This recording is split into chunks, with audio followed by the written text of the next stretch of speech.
And again, if you can grab a piece of paper and a pencil or a pen, we'll be using that later on in our presentation. And if you haven't done so already, if you could just, as you enter, put into the chat your name, where you're from, and then what you'd like to learn today.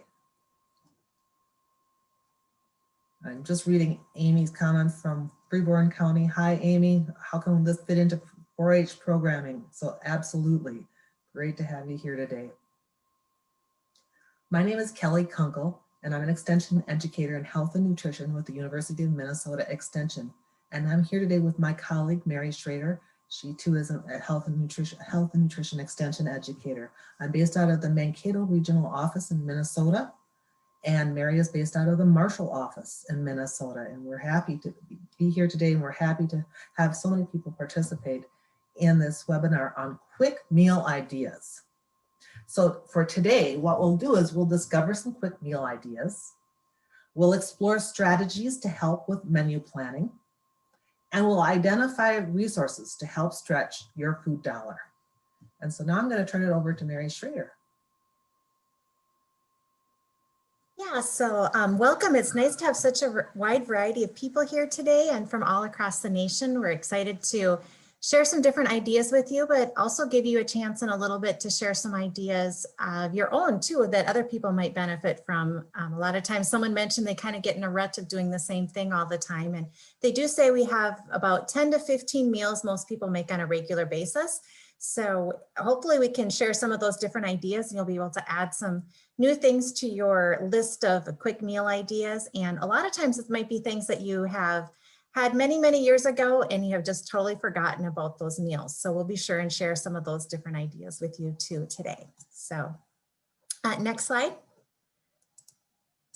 Okay, so we're going to start a little bit today with just going through some foods that are good to have on hand.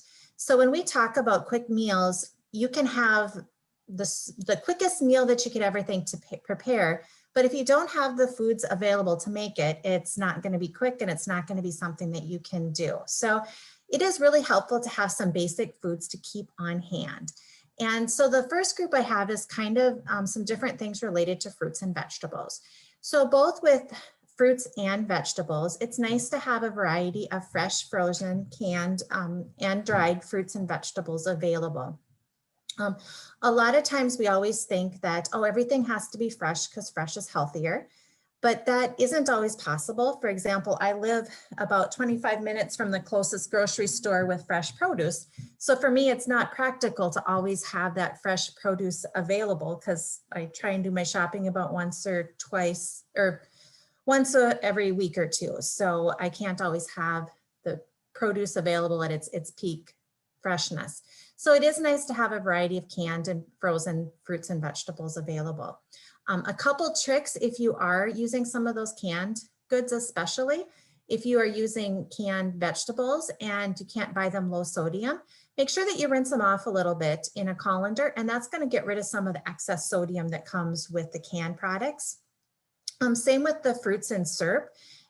Sometimes I find the quality of the fruit canned in fruit juice it changes the structure of like the pear a little bit more. Sometimes it's a little bit harder. So sometimes I will choose to buy the in syrup instead of the in fruit juice. And I found too, then again, if you rinse off some of that excess syrup, I have a little bit higher quality of the pear that or peach that I'm using. So again, those are perfectly fine to use and nice to have to keep on hand at any time. Okay. Also with potatoes, a lot of times white potatoes get a bad rap because they say they're, high in calories and, your body maybe doesn't use them as well. But it's important to remember that they are also a very good source of nutrients. They have a lot of potassium in them. And one of the things with white potatoes is that we maybe just eat too much of them. So for example, a serving of a white potato is really just about the size of a computer mouse.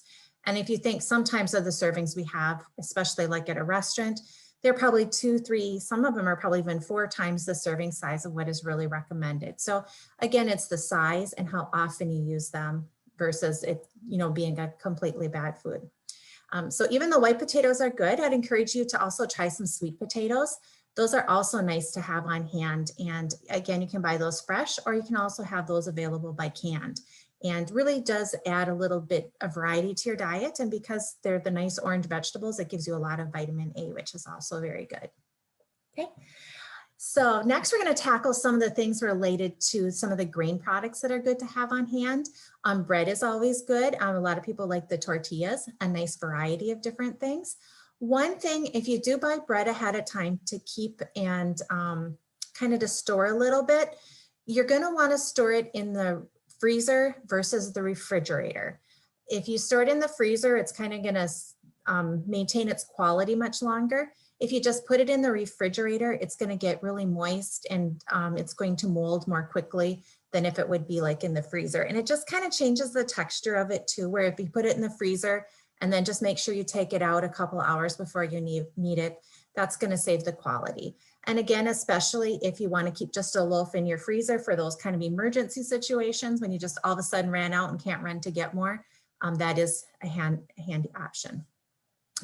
When it comes to pasta, there's some different things you can do here to save time. There's just lots and lots of different varieties of pasta out there. Some of them can take up to 12 minutes to cook. And then there's other things like the angel hair pasta, which you can cook up in probably about 4 minutes. So really looking to see what your different options are out there and how quickly they cook. That can make a big difference. So I know we at home tend to use a lot of times angel hair pasta just because it does cook up more quickly than like your regular spaghetti does. Basically the same result, is just much thinner. Brown rice is also good to keep on hand because you can do so many different things with it.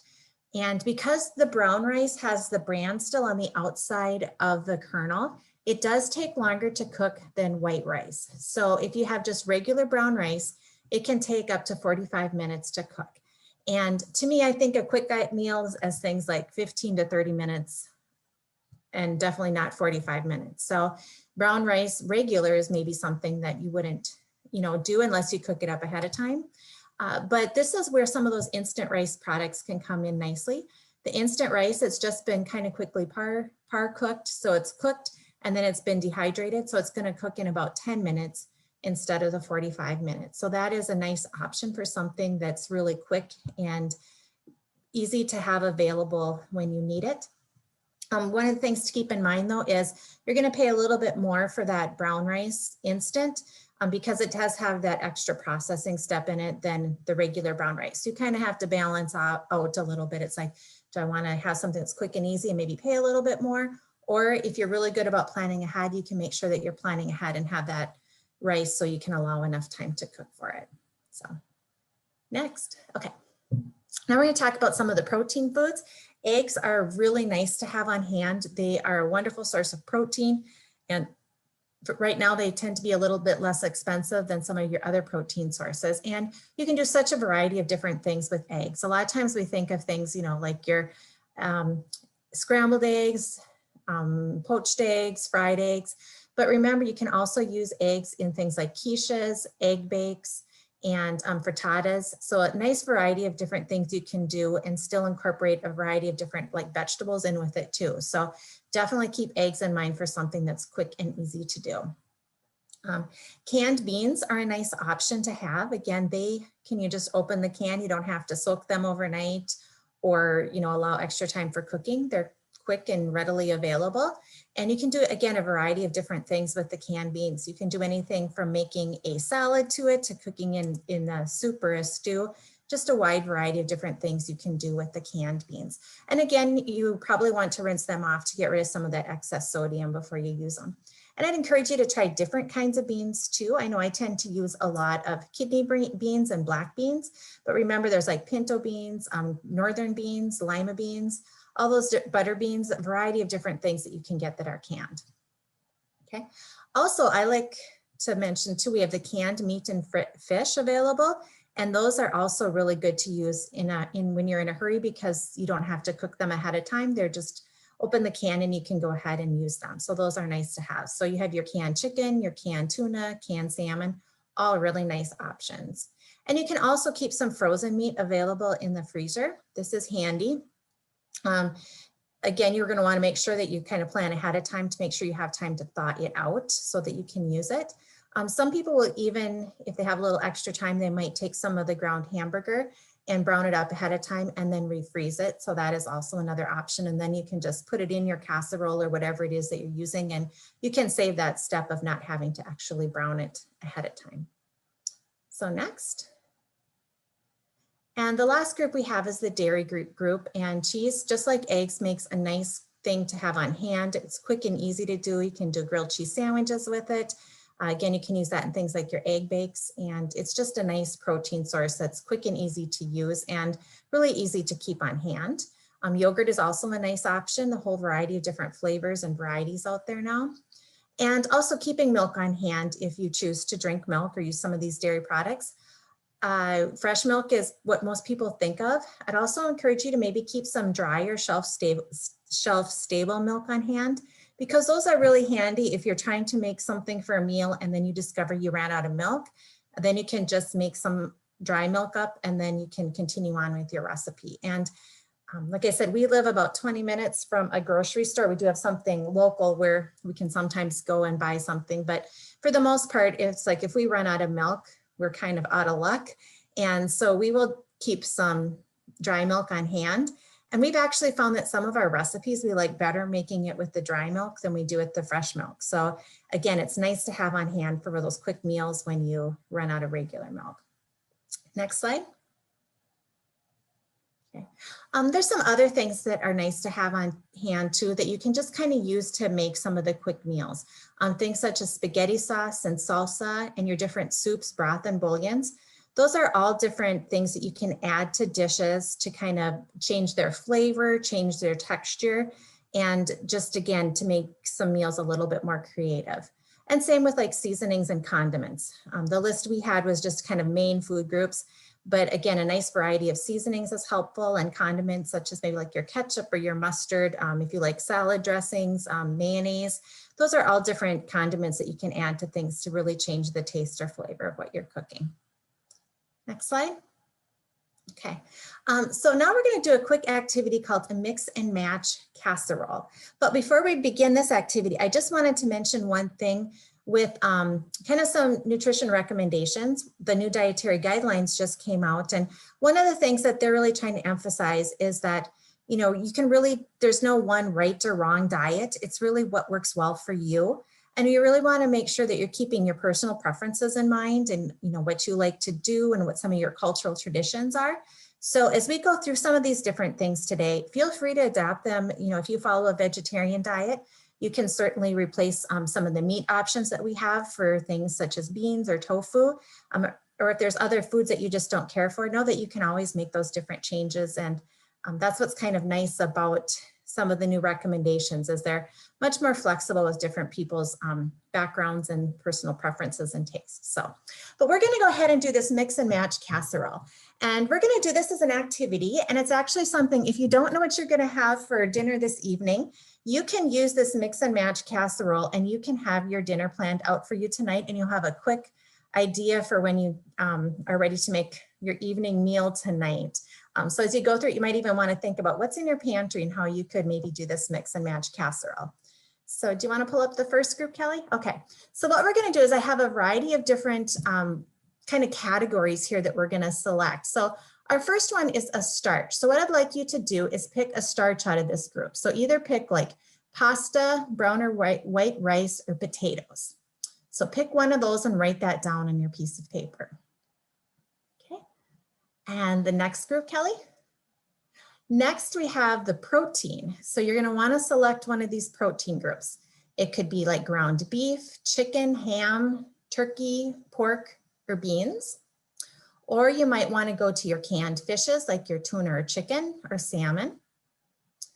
And here also, you could just choose all, you know, like canned beans or cooked beans for your protein source. Okay, next one.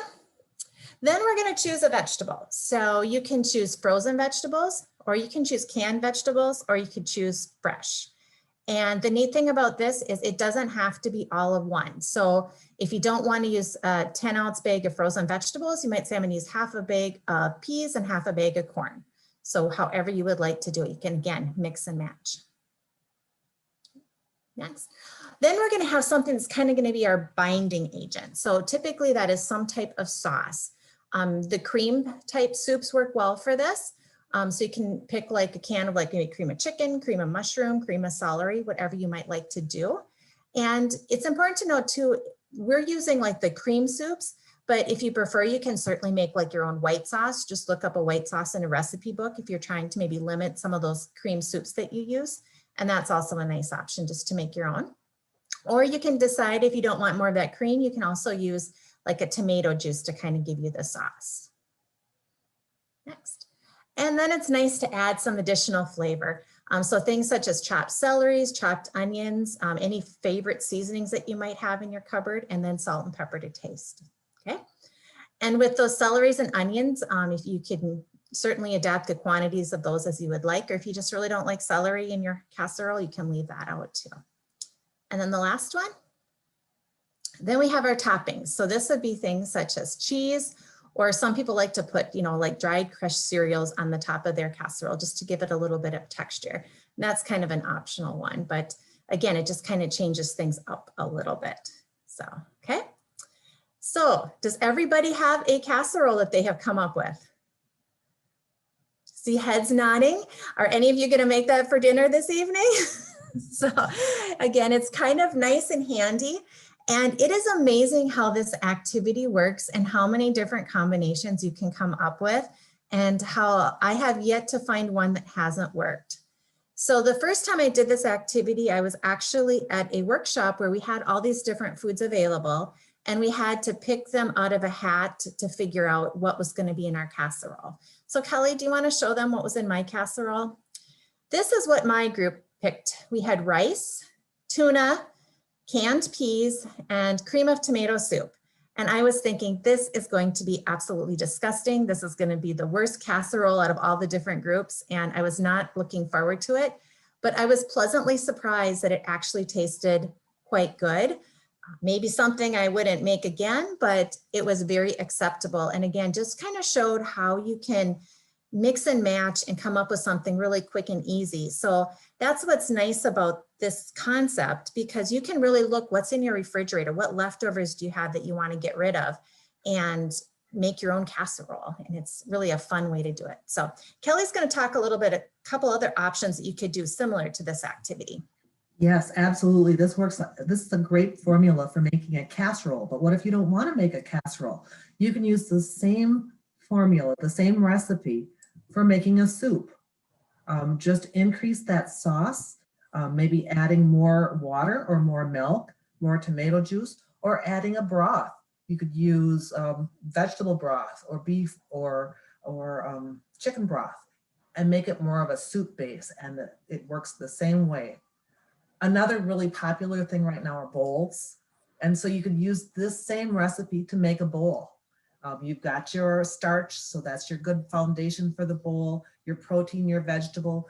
You could either reduce the amount of sauce that you use or omit it altogether, but still using some of those flavors and toppings. And so it makes a great bowl option and something quick and easy to make. So back to you, Mary. Okay, so next, yeah, so we just want to share a couple of our quick meal favorites that are kind of our go-to for our family.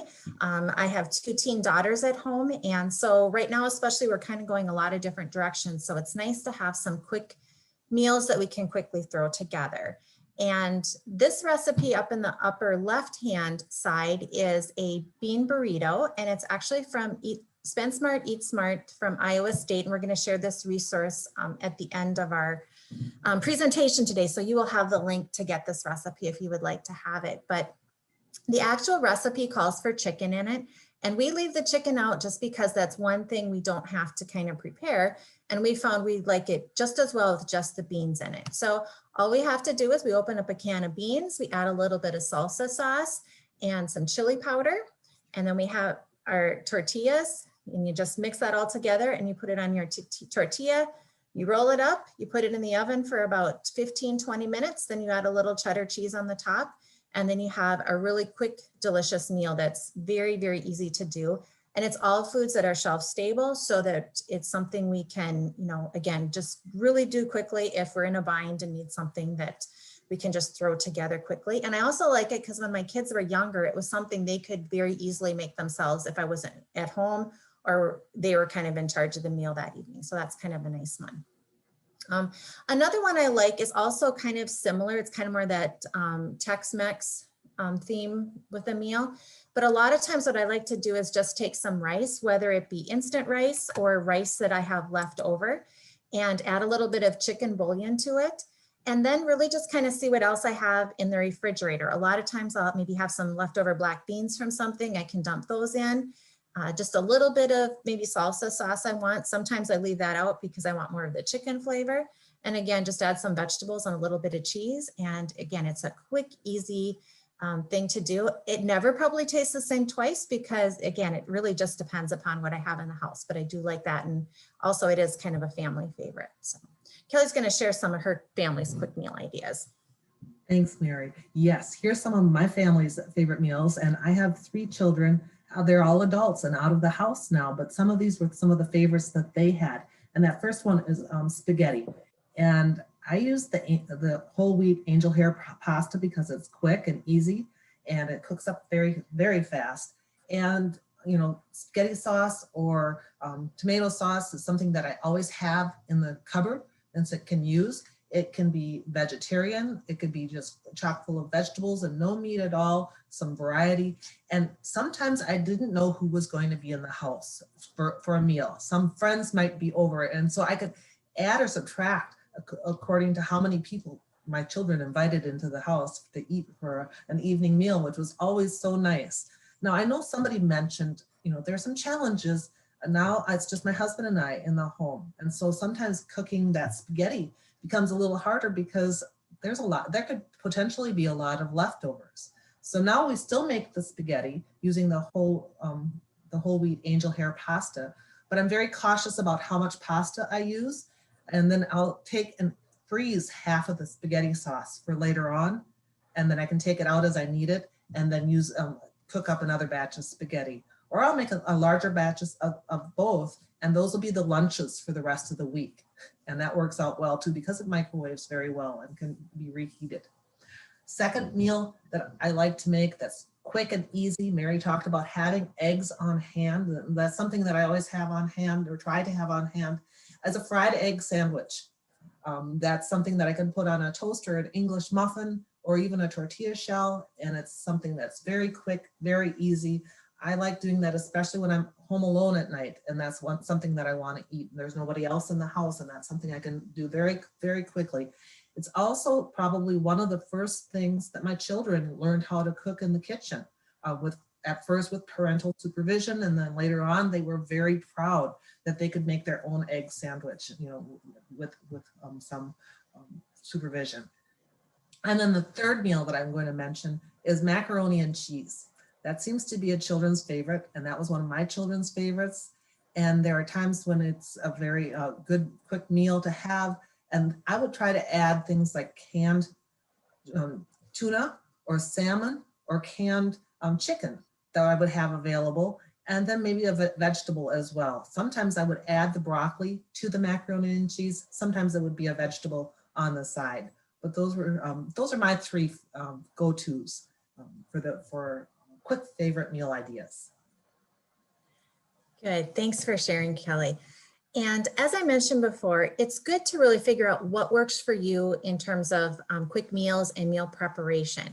So freezer meals is something that you probably have heard about and seen maybe on Pinterest or different ideas where you maybe take a day and you make a whole bunch of meals and then you put them in the freezer so you have them available so they're quick and easy to pull out. This is a great option for some people, but for other people it might be a bit daunting of a task. I know I have some friends and they have made freezer meals kind of their social outing where they have 3 families get together and they make freezer meals for a month and they enjoy it socially, and then they have fun, being able to just pull it out and they have their meals ready to go, which is nice. I oftentimes feel a little guilty because I feel like I should be doing the freezer meals, but I just never have quite taken that leap to do the freezer meals. So as I was doing the research for this, I felt a little better because I found out that there are some pros and cons of doing the freezer meals. Like I said, for some people it works great. They have their meals are ready to go. It was a great social outlet for my friends. But I also found it interesting, they said that you have to kind of look at some other factors too when you do the freezer meals. For example, here they have a variety of freezer meals, but you do have the cost of all those extra freezer containers. A lot of times they're reusable, which is nice, but you do have that cost. And then it did talk also about even just thinking of the storage cost and the electricity cost, because they said you have your initial food cost of the electricity to make the meals and then to freeze them and then to reheat them. So I just thought that was kind of interesting with the freezer meals. So again, there's no one right or wrong way to do anything. It's really finding what works best for you. And that can change during the course of the year too. Maybe in the winter, you like to make a lot of stews and soups, and those freeze really, really well. So you might say, I'm going to do those in the winter, and then maybe in the summer, you don't have as many freezer meals. Or like Kelly said, sometimes if you're just cooking for 1 or 2 people, you might have some extras, and then it does work again, really nice to freeze it. So again, just finding what works best for you and your family is really key. So next slide.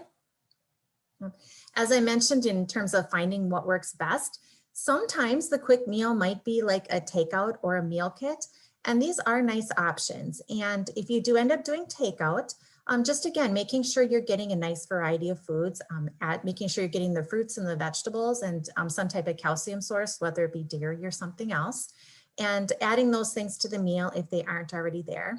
And then again, watching your portion size. Is that baked potato that you got as a takeout, is it really 4 servings, or is it just 1? So being aware of some of those different things. Also in the last, few years, we've seen an increase in the meal kits that are available that you can order subscriptions to.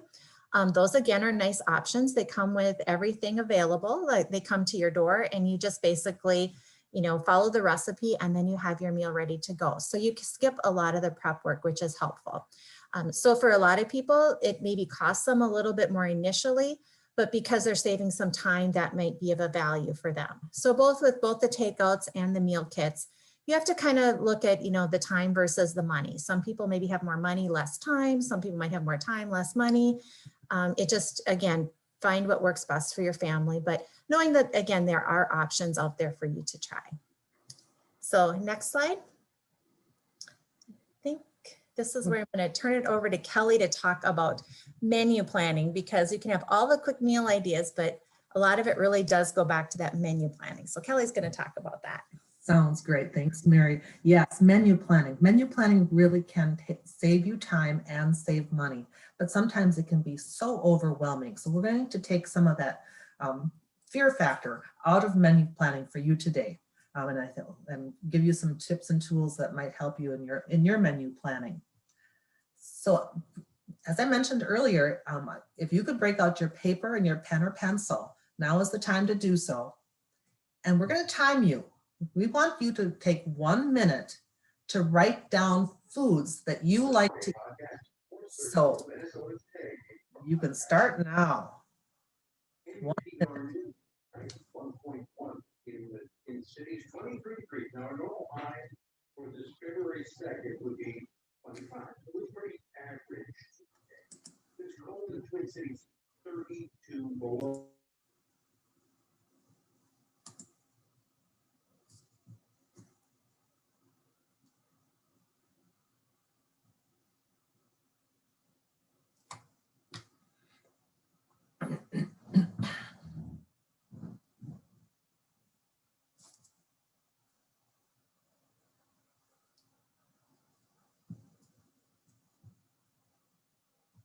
Now, if you're looking for ideas for that 1 minute, writing down those ideas, take a look at the suggestions on the screen, and that might inspire you to think of another food item that you like.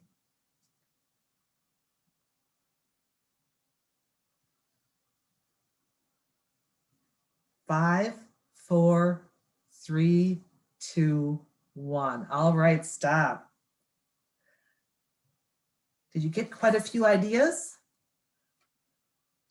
I know that a lot of times we end up in the same habits or the same patterns and just kind of make the same maybe dozen things that we always do. And, you know, there are different ways that we can get inspiration. One of the ways I like to get inspiration is looking at recipe books. Gives me some creative different ideas. Or cooking shows might provide some opportunities for, oh, that sounds really good. Whatever it might be. But a lot of times it's just talking to other people to get some suggestions. What are you having for supper? What are you making for lunch? And so today we're going to give you a chance to talk with others in this webinar by getting into a breakout room.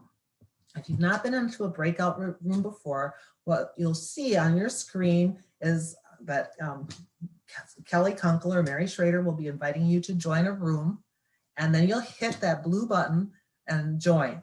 So we're going to take about 3 minutes, and in your breakout room, what you'll do is just talk about what came up on your list of things that you would like to, that you like, and maybe that will provide some inspiration on some different food ideas for you. So are we ready? I was just going to add, Kelly, we have people from across the United States here. And if you've never done a breakout room, it might be a little bit different for you, but again, you're just going to get in a group and it'll give you a chance to share ideas with the people in your group. So just share a couple of things from your list about maybe the ones you like the most for meal ideas.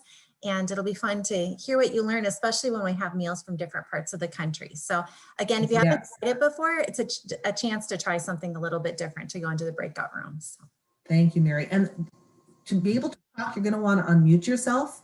And so in your picture on the upper right-hand corner, there are 3 dots, and it'll say mute or unmute, depending on where you're at. So you're going to want to unmute yourself in that breakout room. And feel free to share your photo too, because it's always nice to see who's talking. All right, off we go.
If you're not in a breakout room, let me know if you're not seeing where to click.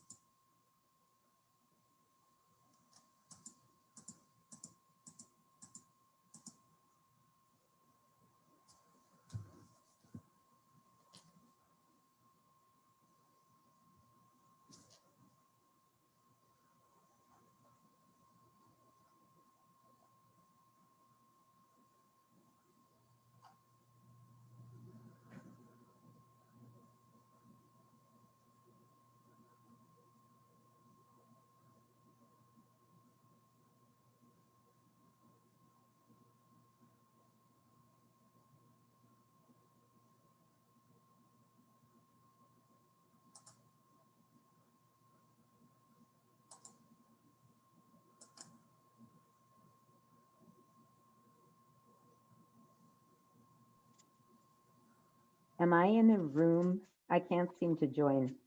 No, you're not. And so if you go into to the 3 dots, you should see breakout room, and it should pull up for you. But let me find you, and I'll just put you in a room. How does that sound?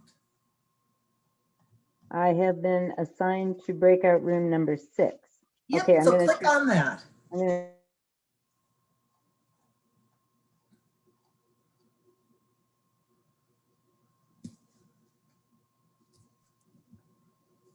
Kelly, I am not seeing the evaluation, so I'm going to quick copy one and so we at least have something.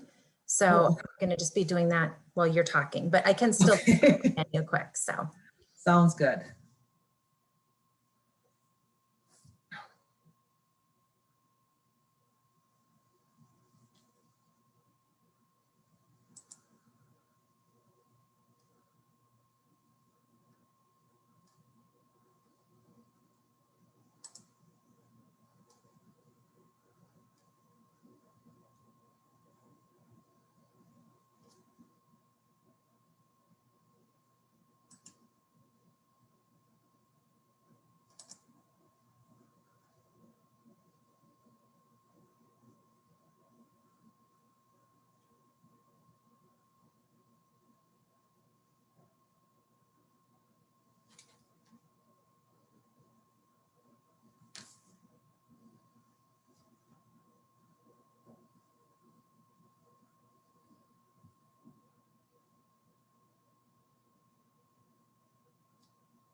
Some of you are coming back.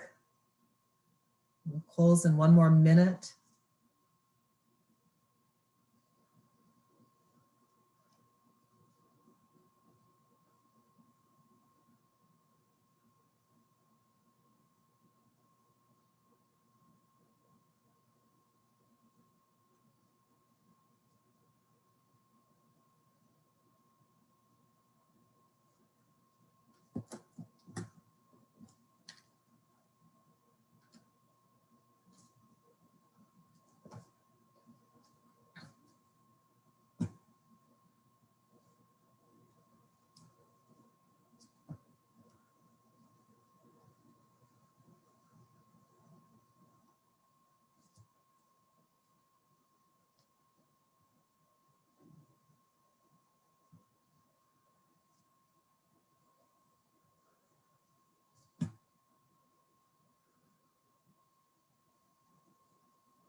Hi, Hi there. you partner me up with someone that's similar to what I like. That's good to hear. I'm glad to hear it. Oh, So, good. did you get some good suggestions? We shared a lot. Oh, good. We shared a lot about food and leftovers and my mother's recipe. Mm-hmm. Oh, wonderful. I think people should be open all rooms. Yeah, she'll be coming back. There you go. That was quick. That was you? No, that wasn't Stacy. Hi, how are you? Good. Hi. We got cut off, so I don't know where she at, like in the line there, but there were some good ideas.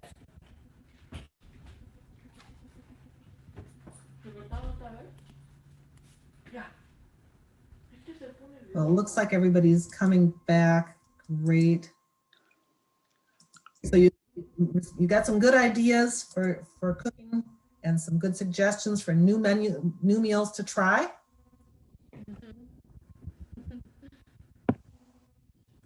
It's great to hear. All right. So sometimes when we look at menu planning, as I said earlier, it can seem kind of overwhelming.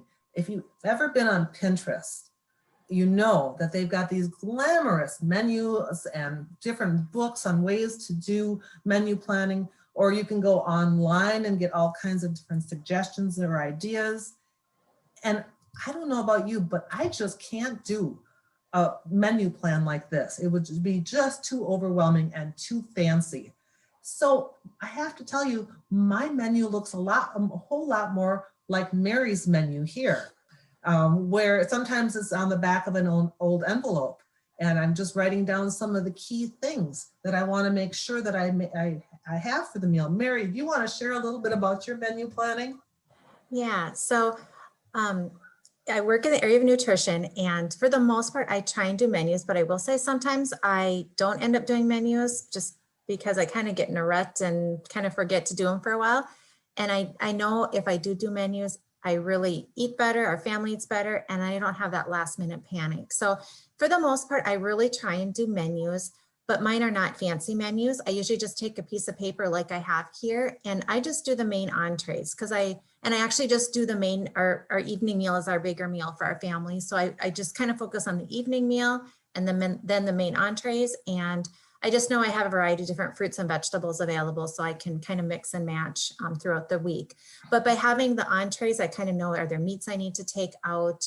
Do I need to do any like prep work ahead of time? So, and then it's helpful too for using leftovers if I do have those. So again, a variety of different things. I have some sandwiches on there. I have some scrambled eggs. Typically Friday nights, we like to have like tacos or pizza. That's just kind of our fun family hangout night. So that seems to work well on Friday nights. And very seldom does my menu actually reflect what I serve during the week.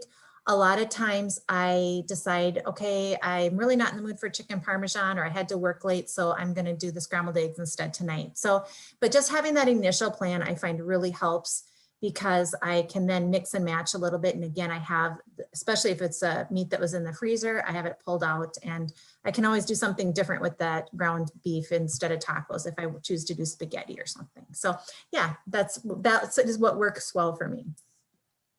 Thanks, Mary. Appreciate it. So here's some helpful hints on menu planning. Start simple. It doesn't have to be elaborate. A good plan is to have a week at a time, even if you try to go to the grocery store as less often as possible. Entrees first. So what is that big meal of the day that you have? And start with the main thing that you want to serve at that meal, whatever that might be. Just know that the fruits and vegetables may change, even if you have a menu plan, as long as you have them available, and it's kind of like, okay, I have a vegetable at this meal, check. I have a fruit at this meal, check, and you're ready to go. Involving the whole family is so important. We know children eat more and are more engaged with their meal if they have some choices. You know, would you like carrots or would you like broccoli?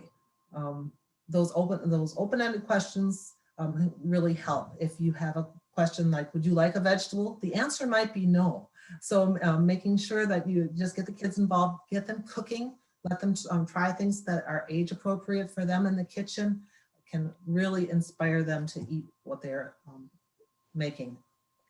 Be ready to switch. Okay, so I'm going to write down what I'm going to eat for 7 days, but then I find out that I have a really late evening, or I have to run the kids to basketball practice, or whatever it might be.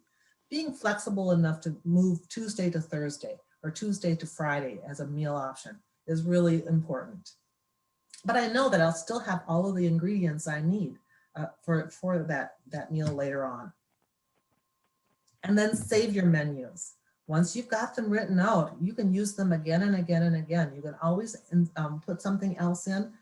If something else inspires you, a conversation with a friend or a cooking show or a recipe book, you can add something to it, to an old menu that you have, but it really helps to have a base to start with. So what are some things that we can think about? So here's just some examples. We have 3 different examples to share with you for Monday through Friday meals. Saturdays we're going to leave off, but you might want to think about choosing that main entree, that main food item that you would want. So maybe for on Monday it's beef night and you have hamburgers on a bun. On Tuesday, chicken and rice for chicken. On Wednesday, ham and scalloped potatoes. On Thursday, fish, noodle casserole. And then on Friday, the bean burrito. Or you might decide a menu on a different food item. So on Monday, it might be sandwiches, and you'll have a tuna salad sandwich. On Tuesday, it might be a casserole. and it's tater tot hot dish. On Wednesday, maybe it's meat and potatoes, and you've got baked chicken and mashed potatoes. On Thursday, the item might be eggs, and you want scrambled eggs. And then on Friday, soup or stews, you might pick chili.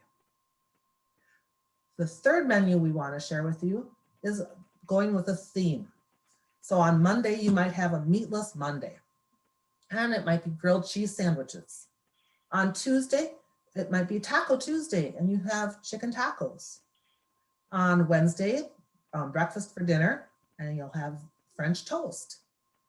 On Thursday, maybe that's the one dish meals, and you'll have a beef pot roast with carrots and potatoes. And Fridays might be Friday favorites, and that'll be English muffin, mini English muffin pizzas.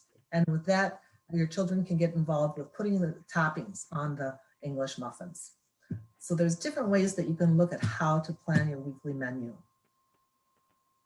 So now we're going to take some time to have you take that piece of paper back out, and we're going to have you plan a menu for Monday through Friday, just the main entree and what you would serve. I'm going to give you 1 minute to work on this. So starting now.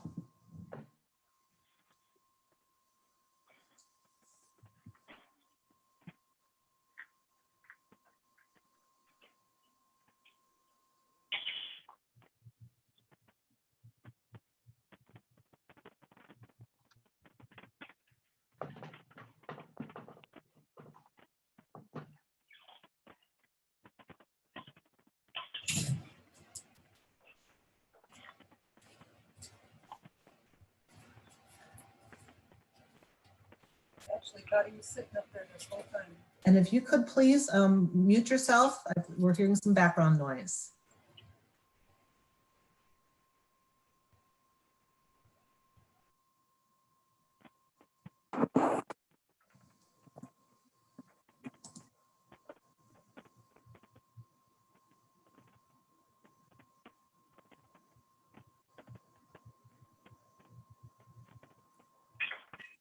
Yes, 1 meal each day. Thank you. All right. All right, we're done and out of time. That minute went fast, but it doesn't take long to come up with a week of main menus, does it? It doesn't take long for a menu each day. So you just took 1 minute, and I'm sure you are almost completely done with it. But it wouldn't take long to finish the rest of the week you haven't finished. You can also look for different places for getting pre-made menus. The school meal program has some wonderful menus, and you can use that list as an inspiration. Or senior dining sites, it's always in the newspaper what they're serving, including those as options. And if something doesn't really fit your lifestyle, as Mary said earlier, you can swap that out for another food item. The University Extension has a 14-day menu, and that is on our website, and we will be sharing this resource with you, but it's a list of 14 days worth of food items, 2 weeks for each meal. And this is going to help you just trying to get some ideas on what to do for your meals. It's a menu designed for 2 people, but it also includes foods that are non-perishable or something that stores quite easily, but you can swap them out for other fruits and vegetables as well. Also consider your dietary needs and what your food requirements are, and it can easily be made.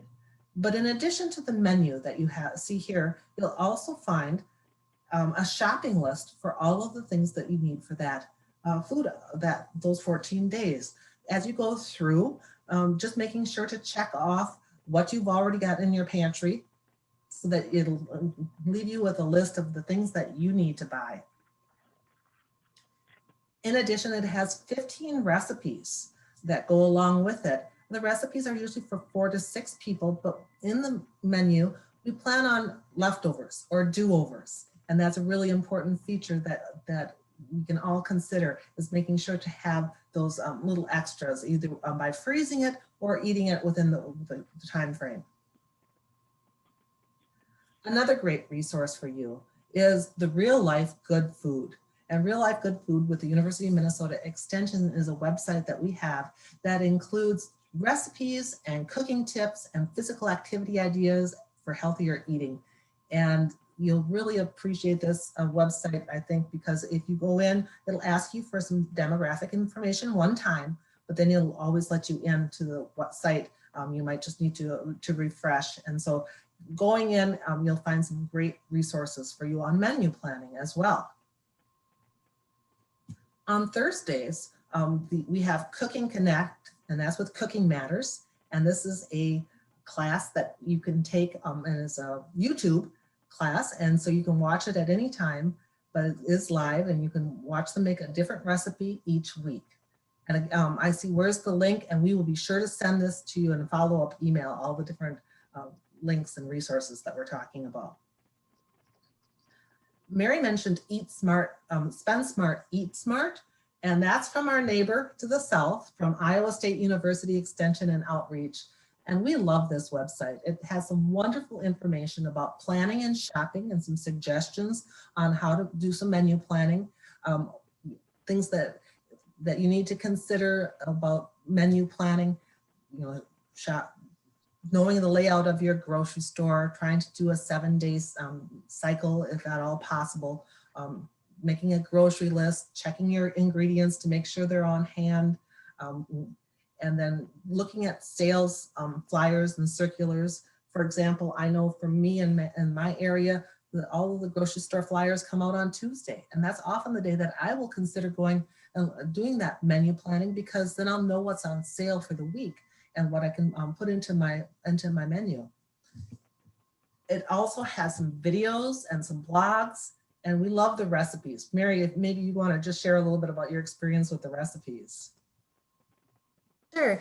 Yes, we have really enjoyed using these recipes at our house. Like I said, the recipe for the burritos is from this Spend Smart, Eat Smart. And also we really like the meatloaf recipe in there. It has shredded carrots in it, which I typically have never seen in a meatloaf before, but it makes just a wonderful meatloaf, and everyone in my family really likes it.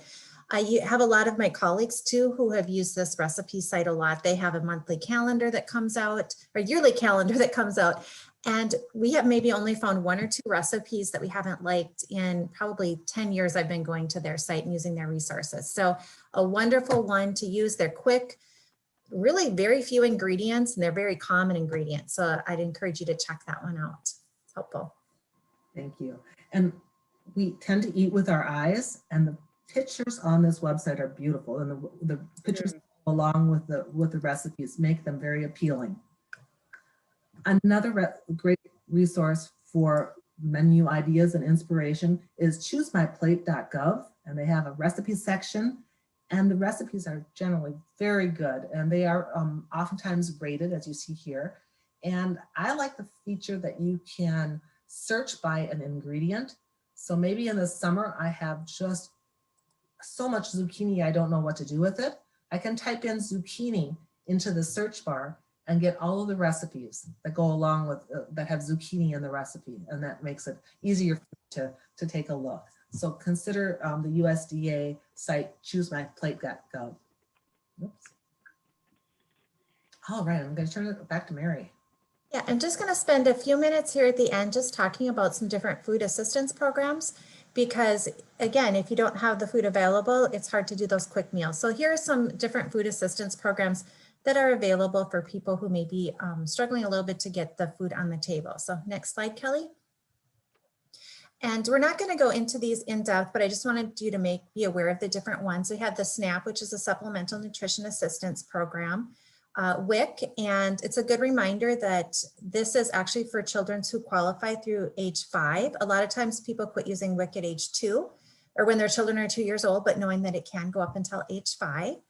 We also have the Minnesota Food Helpline. I see that got cut off a little bit. And that is a location you can go to find your local food shelf. And that is on that resource list that I put in the chat. And finally, the school meals. And I just wanted to let people know that right now the school meals are free through the end of this school year.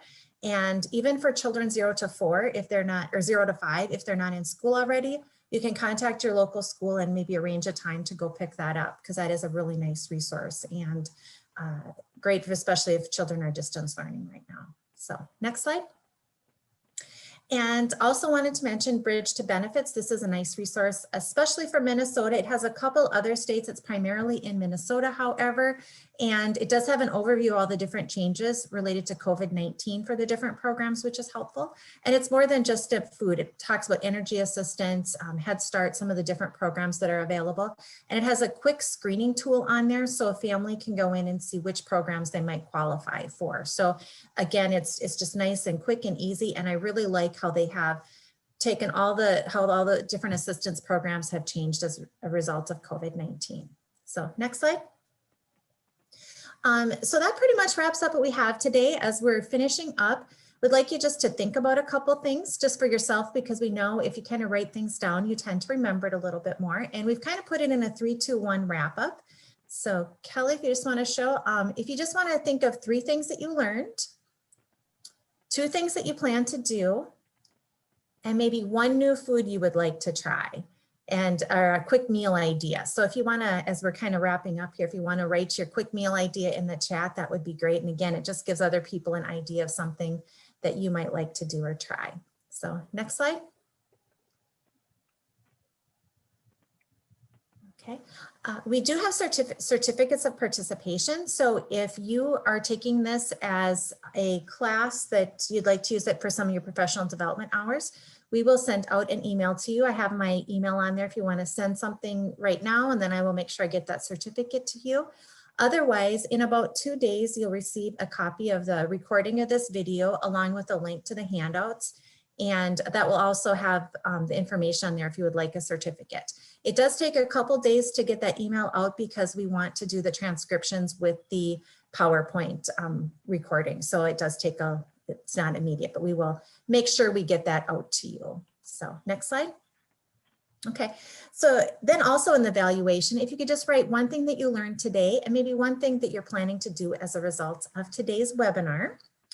And we just thank everyone for attending today. And I'm also going to put into the chat a short evaluation. If you could fill that out and let us know what you liked about the webinar and what we might be able to improve on, that would be really helpful for us as we do the evaluations and continue to improve it. So next slide, Kelly. And we also have some other upcoming webinars. This was a nutrition one, but this is part of our Finding Balance series from the University of Minnesota. And we have some rural stress ones coming up, some financial ones. So take a look at those. They'll also be listed on the follow-up email. We also have some disaster preparedness webinars, especially as we're coming into flooding and tornado season. That's always helpful. And we do also have a couple webinars in Spanish that are coming up. So nice variety of different things that you can take advantage of, and all related to families, whether it be financial nutrition or family relations. So good.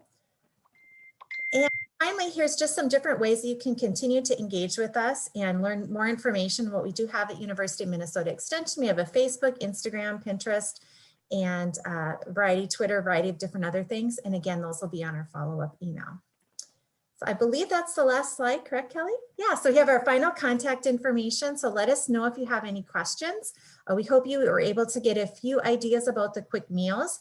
Again, I'd encourage you to keep that list of foods that you made earlier, because that is really, really helpful when you're menu planning, to have that list. You can go, oh, I kind of forgot that I really like chicken fajitas. And then that's, again, it just helps you when you're trying to get caught in that rut and like, oh, I can only think of the 3 things that I have every week. So keep it, as long as you've taken the time to do it, it's handy to have helpful. Try to do some menu planning, and that also really helps. So anything else that you wanted to add, Kelly? No, just enjoy menu planning. Let us know if you have any questions. Thanks for joining today. Thank you. Have a good evening. And it'll be interesting to see if any of you make your casseroles, your mix and match casserole for this evening. So thank you so much. Thank you. Thank you. Thank you.